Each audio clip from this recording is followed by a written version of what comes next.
Hello and welcome दोस्तों, मेरा नाम है सकलैन मुश्ताक और आप देख रहे हैं CY क्लास विद फार्मेसी। तो आज हम पढ़ेंगे HEP का लेक्चर नंबर 3 जो कि बी फार्मा के फर्स्ट सेमेस्टर में। तो इसमें पढ़ेंगे आज हम बेसिक लाइफ प्रोसेस। देखिए, हम एक ह्यूमन है और नॉन लिविंग भी होती है। अब लिविंग और नॉन लिविंग के बीच में डिफरेंस पता करनी है, वो लिविंग कैसे है और ये नॉन लिविंग कैसे है। देखिए, लिविंग बीइंग में क्या है, लिविंग में कुछ ऐसी प्रोसेस होती है जो नॉन लिविंग में नहीं होती है। एग्जांपल कौन कौन सी है? मेटाबॉलिज्म हो गया, रेस्पिरेशन हो गया, रिप्रोडक्शन हो गया, रेस्पॉन्सनेस हो गया, मूवमेंट हो गया, ग्रोथ हो गया। ये सब प्रोसेस किस में होती है? ये सिर्फ लिविंग बीइंग में होती है, नॉन लिविंग बीइंग में नहीं होती है। इन्हीं प्रोसेस की वजह से हम लिविंग और नॉन लिविंग के बीच में डिफ्रेंशिएट कर सकते हैं। अब लाइफ प्रोसेस क्या है, इसकी डेफिनेशन देख सकते हैं। लाइफ प्रोसेस और the basic process in living organisms which are necessary for maintaining their life. Life process के बेसिक लाइफ प्रोसेस है लिविंग ऑर्गेनिम्स के लिए, जिसकी वजह से वो जिंदगी को बरकरार रखता है, जिसकी वजह से उसकी ज़िंदगी बरकरार रहती है।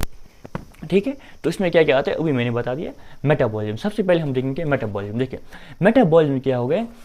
देखिए, हमारी बॉडी में बहुत सारी केमिकल प्रोसेस चलती है, बहुत सारी केमिकल प्रोसेस, उन सब को मिलाकर हम क्या बोलते हैं? मेटाबॉलिज्म हो गया। देखिए, अगर हम कुछ खाते हैं या कुछ एनर्जी ड्रिंक पीते हैं या कुछ भी, उसकी वजह से हमें एनर्जी मिलती है, तो वो सबसे पहले क्या होता है? ब्रेक डाउन होता है, उसमें केमिकल प्रोसेस होती है।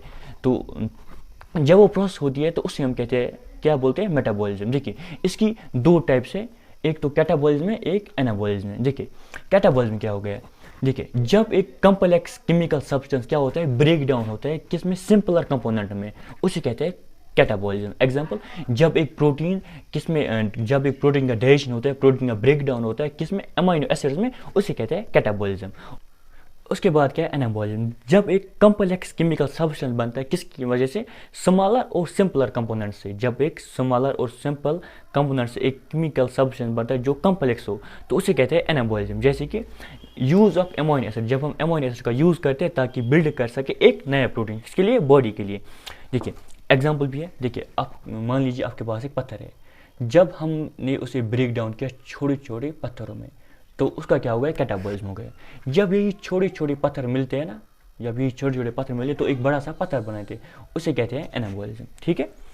देखिए, metabolism, it is the sum of all the chemical process that occur in our body.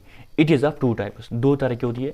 Catabolism, it is the breakdown of complex chemical substance into simpler components. Example, digestion of protein into amino acids. Anabolism, it is the building up of complex chemical substance from smaller, simpler components. Example, use of amino acids to build a new protein of the body.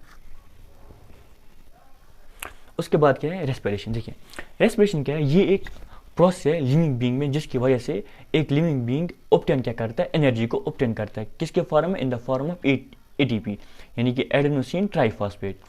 किसकी वजह से? जब वो exchange करता है carbon dioxide और oxygen को between cells and external environment में। Respiration is defined as process by living being obtain energy in the form of ATP by the exchange of oxygen and carbon dioxide between the cells and the external environment. उसके बाद क्या है? तीसरा है reproduction. देखिए, reproduction हम 8 से पढ़ते आ रहे हैं। रिप्रोडक्शन क्या है? मान लीजिए किसी को रिप्रोड्यूस करना, इसका सिंपल सा मतलब है रिप्रोड्यूस करना। इसकी डेफिनेशन क्या है? Reproduction is a biological process. ये एक बायोलॉजिकल प्रोसेस है बाय विच एक ऑर्गेनिज्म क्या करता है? बर्थ देता है न्यू वन को और give rise to a new organism. ठीक है। देखिए, आपने अभी तक मेटाबॉलिज्म देख लिया, रेस्पिरेशन देख लिया, रिप्रोडक्शन देख लिया, तो आपके आसपास बहुत सारी नॉन लिविंग थिंग्स होगी। क्या उनमें से किसी के पास भी ये प्रोसेस होती है? एक प्रोसेस होती है, इनमें से कोई भी प्रोसेस नहीं होती है। तो ये सब प्रोसेस क्या है? ये हमें डिफ्रेंशिएट करते हैं लिविंग और नॉन लिविंग के बीच में। फोर्थ क्या है? फोर्थ है रेस्पॉन्सनेस। देखिए, रेस्पॉन्सनेस क्या है? ये एक एबिलिटी होती है लिविंग बीइंग के पास, ताकि वो रेस्पॉन्ड कर सके जब भी कोई चेंज आई, या इंटर एनवायरनमेंट में या एक्सटर्नल एनवायरनमेंट में। जैसे कि इंटर एनवायरनमेंट, जब हम बीमार होते हैं तब भी हमारी बॉडी रेस्पॉन्ड करती है, या एक्सटर्नल एनवायरनमेंट कभी टेम्परेचर इंक्रीज हो गया तब भी हमारी बॉडी रेस्पॉन्ड करती है या डिटेक्ट करती है कोई चेंज आई है। ठीक है, ये तो हो गया रेस्पॉन्स। उसके बाद क्या है? फिफ्थ है मूवमेंट। देखिए, हमारी बॉडी क्या करती है? मूव करती है, पोजीशन को चेंज करती है, या कोई भी मोशन हो हमारी होल बॉडी में, या हमारा ऑर्गन मूव करे, या सिंगल सेल भी, इवन सब सेलुलर भी, जैसे साइटोप्लाज्म, उसे कहते हैं मूवमेंट। जब भी कोई पोजीशन चेंज हो जाए, ठीक है, जब भी कोई यहाँ मोशन हो जाए, ठीक है।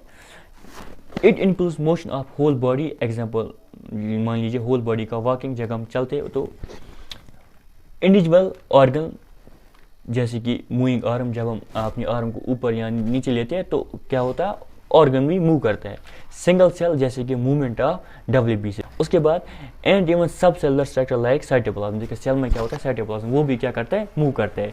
देखिए मूवमेंट सिर्फ किसके पास होती है, खुद से मूवमेंट सिर्फ कौन कर सकता है, living being, non living being movement नहीं कर सकता है। उसके बाद 6 है ग्रोथ। देखिए ग्रोथ क्या है, ग्रोथ हम इस तरह से डिफाइन कर सकते हैं, जब भी हमारी बॉडी में साइज इंक्रीज हो जाए, बॉडी का साइज इंक्रीज हो जाए या ऑर्गन का साइज इंक्रीज हो जाए या उसमें मास इंक्रीज हो जाए, उसे कहते हैं ग्रोथ। ये किसकी वजह से होता है ग्रोथ, जब सेल का नंबर इंक्रीज हो जाए, जब सेल का नंबर बहुत सारी इंक्रीज हो जाए या सेल में साइज हो, सेल का साइज जब वो अगर सेल का साइज इससे पहले इतना था तो वो थोड़ा सा बड़ा हो गया, तब भी क्या होती है, तब भी ग्रोथ होती है। ठीक है, वैसे सेल इससे बहुत छोटी होती है। तो उसके बाद क्या है एक्सटर्नल पॉइंट आपके लिए क्लिनिकल डेथ। लेकिन सबसे पहले देखिए अभी तक हमने पढ़ा metabolism, respiration, reproduction, response, movement, growth. देखिए इन सभी प्रोसेस को आपने देख लिया। ये सिर्फ किसके पास होती है, किस में होती है, सिर्फ लिविंग बीइंग के पास। नॉन लिविंग बीइंग के पास ये सब प्रोसेस नहीं होती है। किसके पास होती है, सिर्फ लिविंग बीइंग में, लिविंग बीइंग के अंदर ये प्रोसेस होती है। तो इसका मतलब इनकी वजह से हम डिफ्रेंशिएट कर सकते हैं लिविंग और नॉन लिविंग के बीच में। ठीक है, उसके बाद एडिशनल पॉइंट क्या है आपके लिए, क्लिनिकल डेथ। देखिए ह्यूमन या कोई भी जानदार ऑर्गेनिज्म दुनिया में आया तो सबको मरना ही है, लेकिन ह्यूमन बॉडी में कब क्लिनिकल डेथ मानी जाती है तो आज हम वही पढ़ेंगे। देखिए क्लिनिकल डेथ क्या है, जब एक मतलब पेशेंट के पास या एक ह्यूमन के पास उसका हार्ट पंप नहीं कर रहा, हो गई एक निशानी या एक साइन, उसके बाद उसके वो ब्रीथ भी नहीं करते, हो गए 2, या उसकी ब्रेन में फंक्शन नहीं हो रही है या ब्रेन एक्टिविटीज़ नहीं हो रही है, तब उसे क्या मानेंगे, तब उसे मानेंगे clinical death. Clinical death in the human being is indicated by loss of heartbeat, absence of spontaneous breathing and loss of brain function। ये हो गया आज का लेक्चर। अगर आपको वीडियो पसंद आया तो वीडियो को लाइक कीजिए और चैनल को सब्सक्राइब कीजिए। मिलते हैं नेक्स्ट वीडियो में जिसमें हम पढ़ेंगे होम्योस्टेसिस। तब तक के लिए ओके बाय।